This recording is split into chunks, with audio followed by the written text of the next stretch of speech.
Отстране 10 тони хемиски отпад кој бил складиран од страна на Институтот за јавно здравје. Отпадот се собирал со години, а директорката на Институтот Марија Андоновска објаснува дека по сите направени контроли тој бил безбедно отстранет и извезен до државата каде ќе биде соодветно осогурен. Отпадот се наоѓал во близина на медицинскиот факултет, клиничкиот центар и средно медицинско училиште. Таков ист опасен хемиски отпад непрописно се чувал во институтот повеќе од 10 години.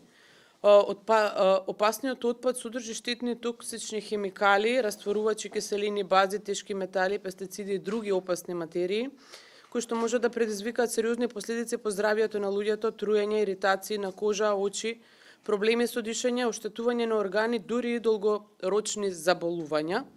Некои од нив можат да предизвикуваат и нарушување на нервниот систем, но исто така можат да ја загадуваат почвата, водата и воздухот. Во Скопје има многу жаришта со оваков отпад, што представуваат сериозна закана од хаварии и за загадување, но и со човечки жртви, вели технологот Трајче Србиновски. Присуството на растворувачи е најголемо во смешата, опасноста од запалување и само запалување е најголем.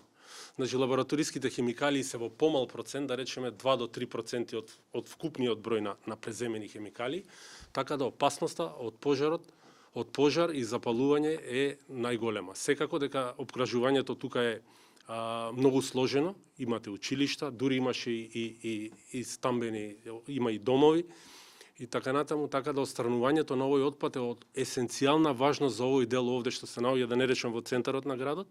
Андоновска објасни дека ќе бара одговорност зашто претходните раководства на институтот не воделе грижа за тоните отпад, што представуваат сериозен ризик.